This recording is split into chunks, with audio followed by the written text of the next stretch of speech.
a beautiful topic. Uh, and so our next speaker is Barbara Dalle Pezze from Verona, Italy. So, Barbara, what brought you to where you are? Before you start, I have to ask you, right where you are right now, where you're sitting, doing what you're doing, what brought you there? Well, actually, it was my passion Mhm. for helping people originally in men, women, and individuals to really tap into their core. I do have a passion for people to be shining, and I cannot help it.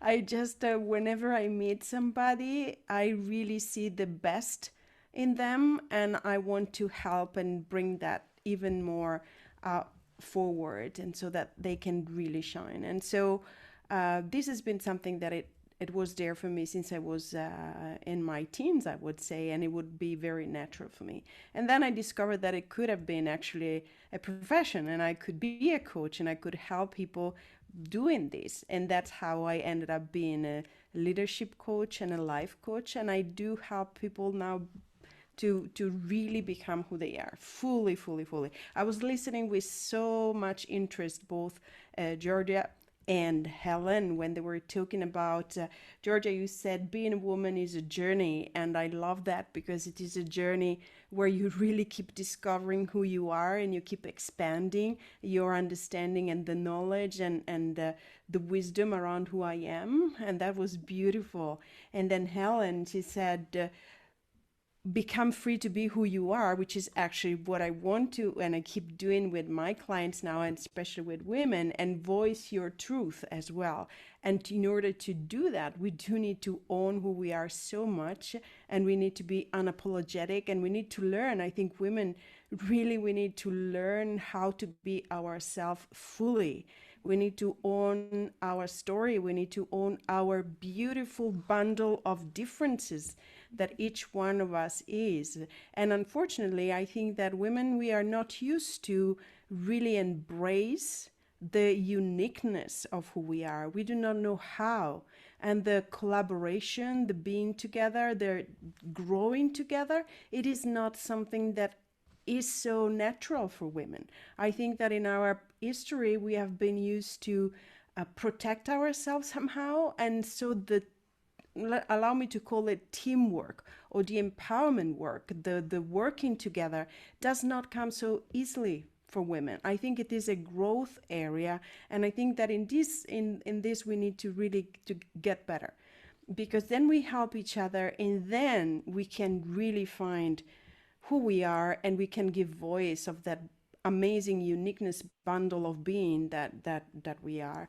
And that is what I love doing with my clients, and I love to do this with women. And I don't know if I'm anticipating the question of what women want, but allow me to say it now. Because I do believe so powerfully, and even when I work with my clients, women want to be free to express fully who they are. We want to be seen, we want to be heard, we want to be acknowledged, but not for vanity or for fame, but just because we are a beautiful creature and we can give so much. And when I say that we want to be seen, we want to be seen in our differences. We really want to be identifying ourselves first, our differences, because we are unique. And then we want you to see my difference and appreciate it. And that's a project, that's a journey in itself, as Joria was saying. So thank you so much, Michelle, for inviting me to be here with these brilliant women that are clearly committed to the empowerment of women. And it is an example of the teamwork, and that actually, first of all, the acknowledgement that we have in our differences so much to contribute. So that's what led me here is this passion. Barbara, thank you. That was very inspiring. I took away from that. Very inspiring. I just want to give the other woman a background to who you are. So, Barbara Dalla Pezze My Italian is just growing every second on this call. She is a global leadership coach. She's a speaker, author, and seminar leader with over 18 years of global experience living and working in Hong Kong, China, Australia, Singapore, Canada, and the US. The sudden and unexpected implosion of her marriage became for Barbara a possibility to transcend and rise above the unthinkable. Today, she uses her experience of growth out of trauma to train, coach, and inspire individuals and families all over the world. Barbara has captured her experience and the lessons learned in her most recent book, The Unexpected Gift, Emerging Anew After the Unthinkable, a life changing story of courage, resilience, and trust. That is a lovely bio. And I must say, uh, what else can I say now? You must take it away, Barbara. Go for it. Go for it.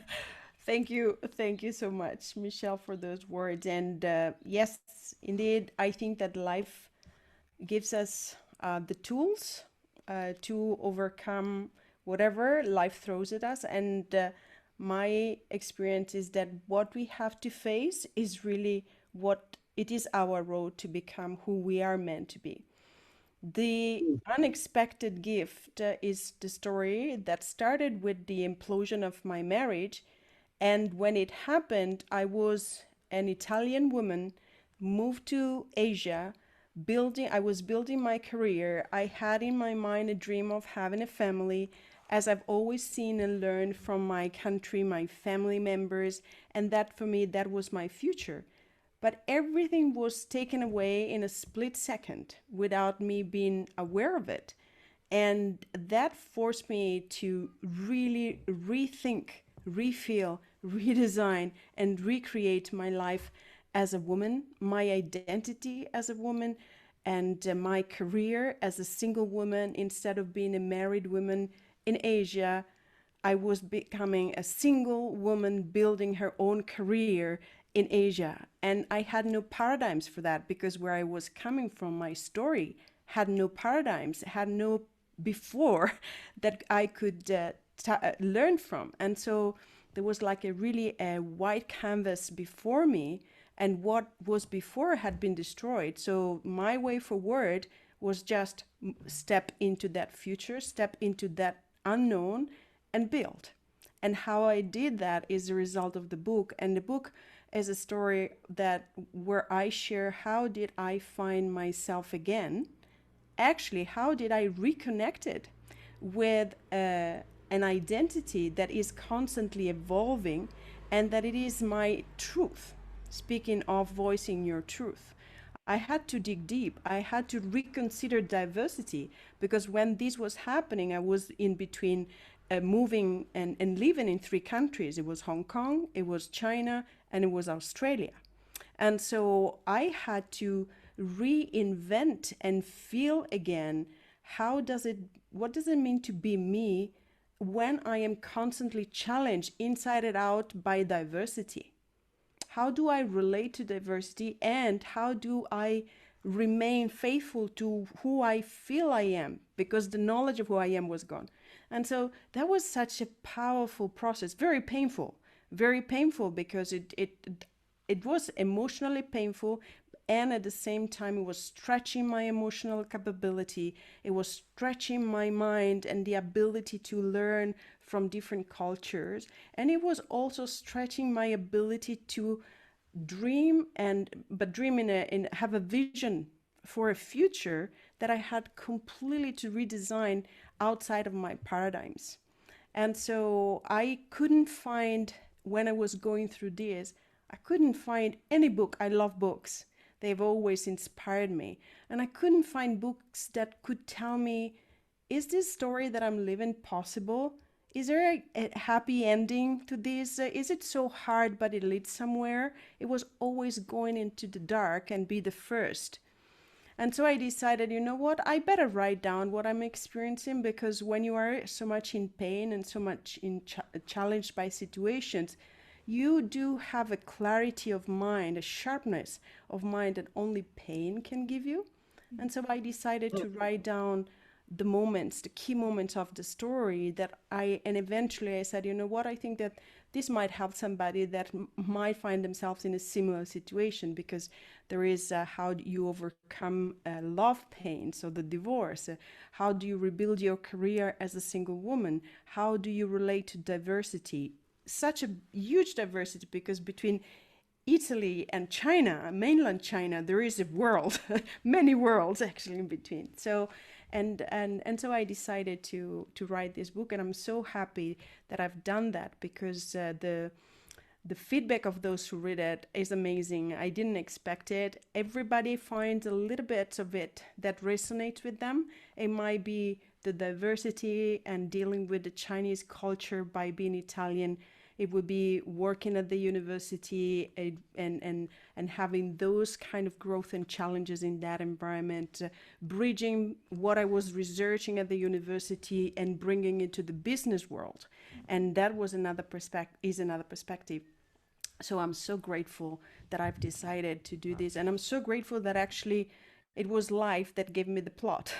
I could have not created it better than what life has offered. So that's why I wrote the book, and I called it The Unexpected Gift, because it was unexpected from all possible direction in what happened, in how I was able to overcome that, in the amazing support that I had from friends, what I call radical friends, the old time friends, by acquaintances that they just knew about this story and they came to support me financially, offer me apartments where I could stay, a job that I could work at while I was in such a pain that I could not get my head together. So it was a display of love that was amazing. And so the unexpected gift was from all direction, and also the way it ended, the way the book the story ends and continues was unexpected. And so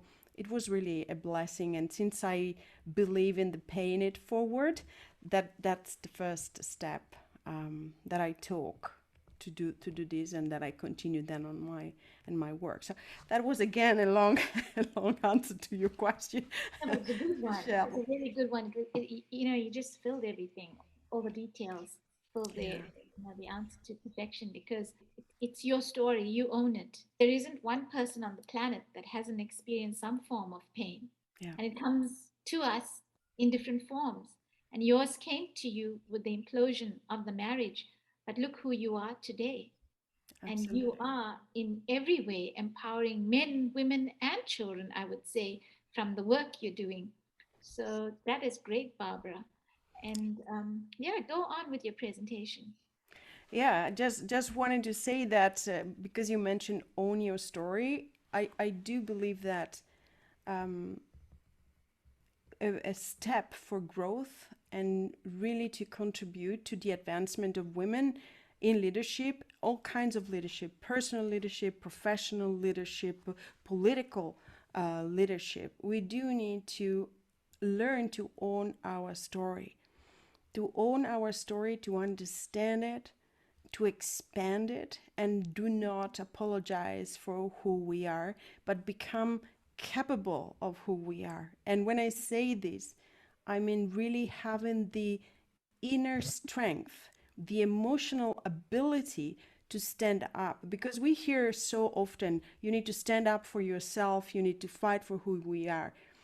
And what does that actually mean? It means that when you feel uncomfortable, when you feel awkward because you would like to say something, because you would like to express something, and often we do not do it, the ability to bear that discomfort becomes our possibility, and there and then we are owning our story.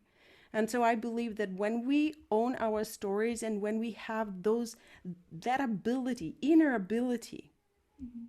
to bear that kind of a suffering, that kind of feeling uncomfortable, the discomfort, that is when we are trusting ourselves, and that is when we are actually standing up.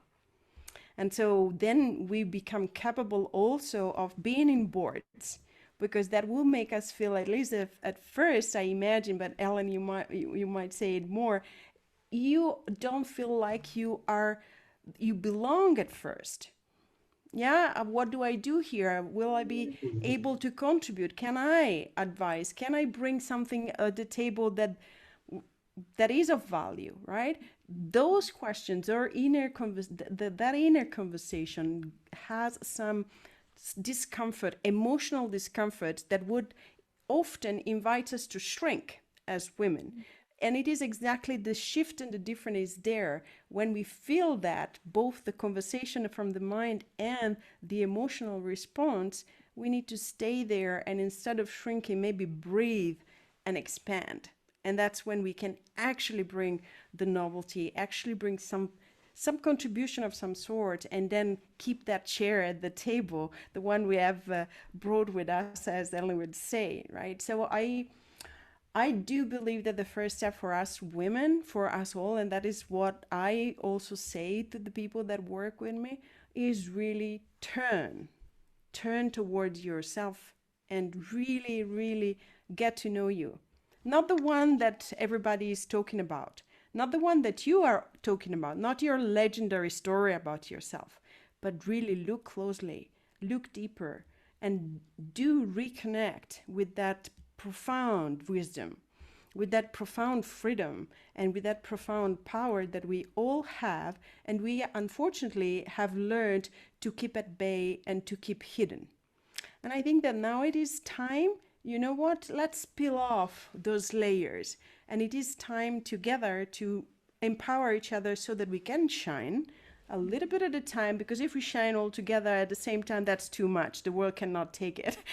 Maybe, I don't know. We cannot take it. But start to shine profoundly and bring that wisdom, which is different. Each one of us has a different wisdom, but bring it forward and gift it, because it is a gift no matter what. So I do believe that if we do this, and when we do this, as Helen was saying, and it is a power.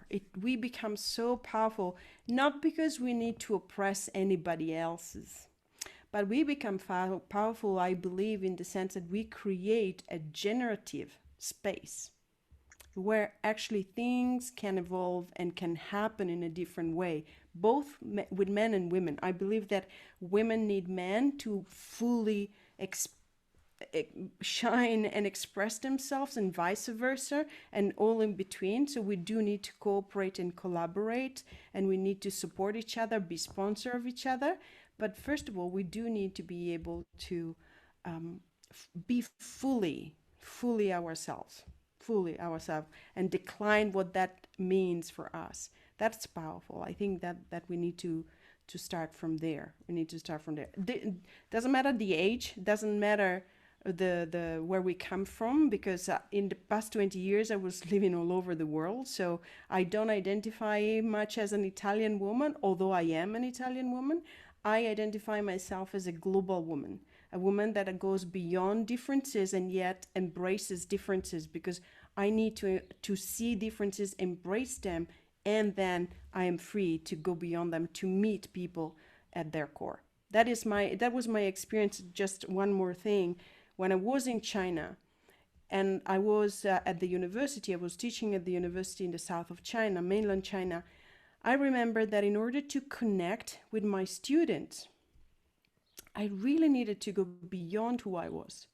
The distance with them, both mentally and emotionally and historically and culturally, was so big, huge, that in order to meet with them, I had to go beyond myself, all the differences, and the place I could meet with them was just at the core of humanity.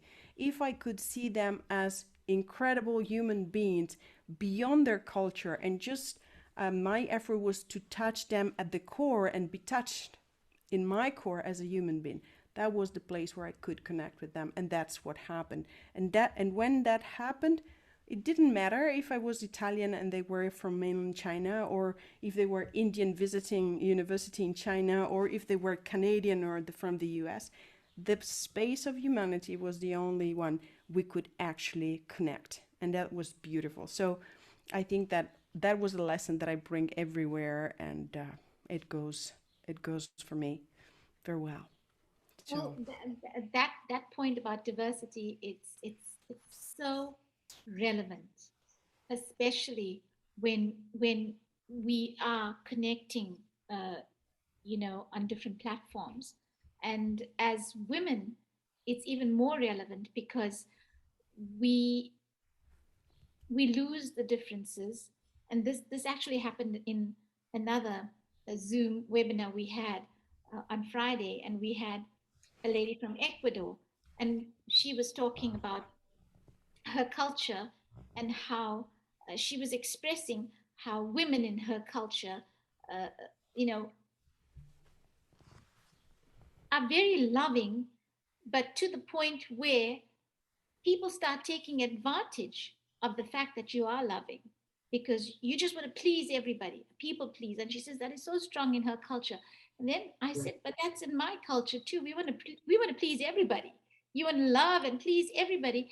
And sometimes the self-care is missing, so we have those intersections. And when we come together uh, in diverse groups, it's amazing how much we all are alike. So I love that point. I think that's very important. I think it's also very empowering because it's important to to strip those layers out before you go into the intersection, because yeah, that's also, yeah, when you strip those layers out or off, you actually meet your true other self and the other person's other self, that innermost part of a being. And well, I guess in the coaching world, that's very important because when you're coaching, you need to meet individuals at that point, not with the layers, right? So Barbara, I had this question uh, laid out for you about how you are changing women's lives, but you've already answered that even before I asked the question. So about the book, I do know that it was your personal experience that, although it was a dark place and a sad place, but I guess for you, in a sense, it became a happy place. The unexpected gift became a happy place because from that situation, you arose. And when you did, this book was born.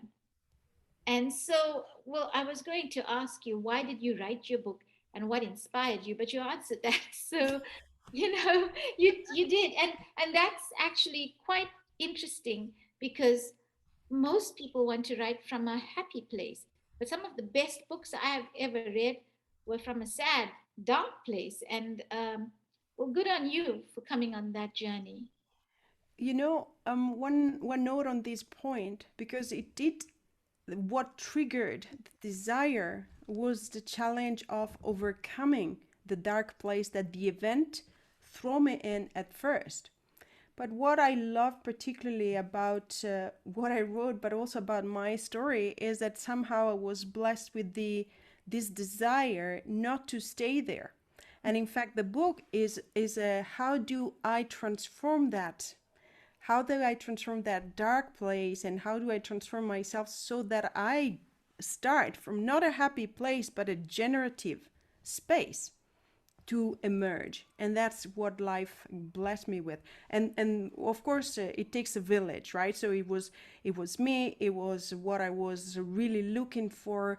It was amazing mentors that I call them the giants of the soul, that helped me with their experience, and friends, and the events of life. So it took a village and the willingness to actually emerge from a dark place where you stay for a moment because you want to experience that too. That's also part of life. You don't want to run away from that. I never ran away from what was painful. That was a conscious decision to do that, because in pain there is richness and there are lessons to be learned that are not, you won't find them when pain is not there. So I was aware of this and I stayed there. It was hard. I stayed there enough to learn how to move forward. And then at the end, and not even at the end, at a certain point, there have been shifts where actually you emerge, and then from there you build. So Thank you for the question, though, so that allows me to share this. It's very No, dear to me. that's a valuable point, actually. And I see that a lot in your story because you did not turn out into a bitter woman. You No. became a Yeah. loving woman. You became more loving, I would say, and you became kinder and gentler, perhaps. And you're reaching the world. And from that stance, you're healing. You're healing. You're helping to heal a broken world. So good on you, Barbara. Good on you for what you've done. And I have the last question for you. Yeah. What message do you have for the women in my country? Yeah. We have a lot of successful women who are winning in the world, but we have a larger proportion of women who are Mm. broken, like they've lost the race. So, what word do you have for them? I would say for those women, I would say do not give in to this to pain as the last word. Pain is a resource, and even if it doesn't look like that, it is a resource.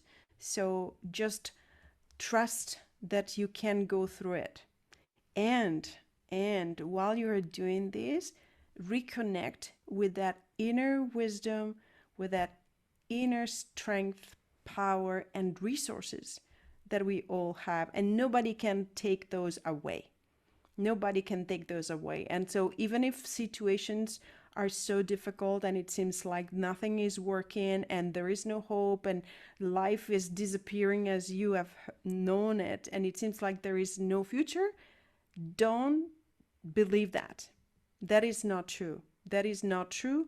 There is always, always another possibility, another option, and there is always something positive hidden in whatever is there. Whatever is there. And what we need to refine ourselves on is to really become more capable of recognizing the subtlety of goodness that is there even when pain and suffering seems to be all around us. If you we can, it is like we need to refine our ability to see, feel, and recognize. So never give in to pain and the idea that there is no hope. That is the only thing you don't want to do.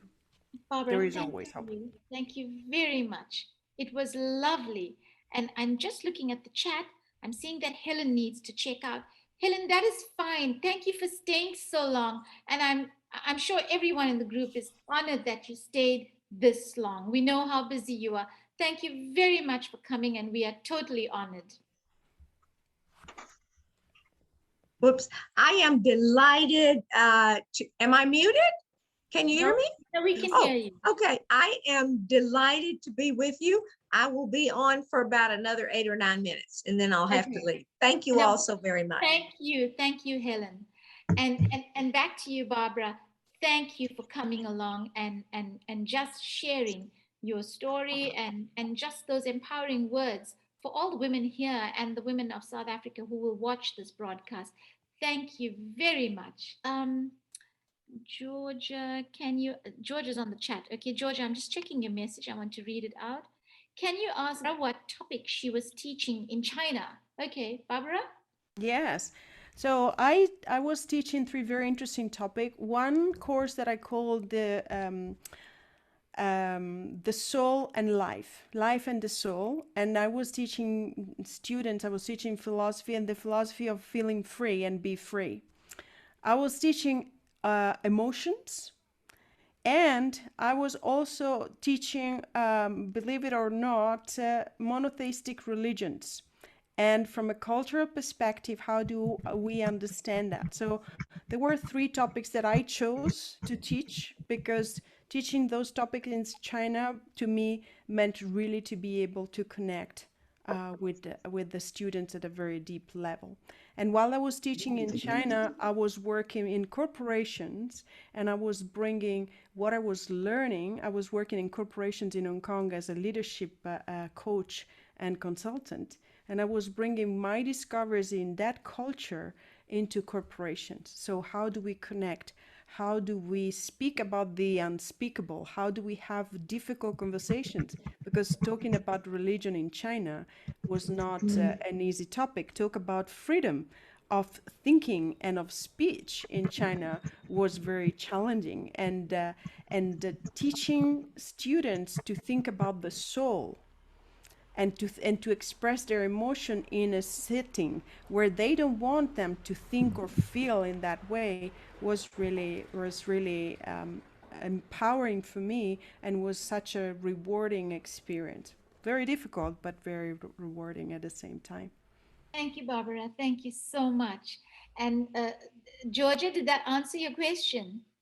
Hi, that's very fascinating. I just wanted to ask you, I was just curious, what was your expertise? I mean, what were you supposed to teach? Was it philosophy? Was it religion? I mean, what was your actual topic that they gave you to teach? I mean, just curious. Yes, here it is. My PhD is in philosophy, so they asked me to teach philosophy, and they gave me the freedom to approach it in the way I wanted. There needed to be some cultural element, and so I chose the life and the soul. I chose religions, and I chose emotions, because I thought that for the students, those were the perspectives that they would have benefited the most. Also because in corporation, I was seeing what they would have needed in the future, right? Being in companies in a big place like Hong Kong. And so I decided to do this. So that was it. Fantastic. Thank you for that answer. And thank you for that question, Georgia. I see Shantani's raised her hand. Shantani's a guest here today. Shantani, you can unmute so you can engage with Barbara.